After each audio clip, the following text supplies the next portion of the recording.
The Washington Post is out with new reporting first, revealing that in the wake of a blitz of Donald Trump campaign travel, more than 130 Secret Service officers have been either infected with COVID or they're quarantining because of the exposure. Secondly, this morning, we've got President Trump talking for the first time outside of Twitter in about a week.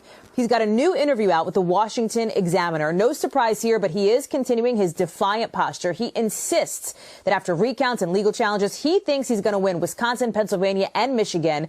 That is despite the projected results in those states and despite, by the way, zero evidence of any kind of widespread voter fraud, as we keep reiterating. I want to bring in one of the reporters who broke one of those stories, Washington Post national reporter Carol Leonnig. Also here is Yamiche Alcindor, White House correspondent for PBS NewsHour. Both are MSNBC contributors. And ladies, we're ripping up the rundown here because of these new pieces of information just out. And Carol, let me start with you and your great reporting that's just out on these 130 Secret Service agents either infected or quarantining. How did you learn this, and what are you hearing from your sources inside the agency?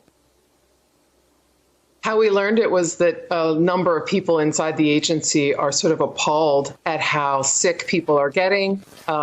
So far, only one person has been intubated in the Secret Service, my sources say, but just how sick people are getting and how much this is impacting the workforce. You know, what's critical about this is that this is 1/10 of the backbone of the Secret Service officer corps that protects the White House, that makes sure the White House is safe, makes sure President Trump and every other protectee that's inside the White House is safe.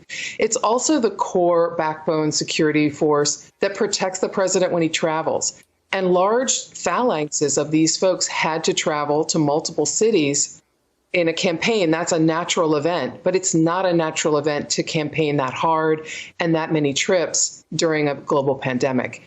Coronavirus rates are spiking across the nation, as you guys know and have reported so well. And that's when all of these people were on the road. Carol, as your piece was published, we literally were on the air and I was doing the show. I haven't had a chance to read whether you've gotten any response from the Secret Service, from the White House on this, any comment from them. What are they saying? So the White House gave us a comment last night basically saying that they referred questions to the Secret Service, but that the president takes seriously every illness on his watch and in his administration and is concerned.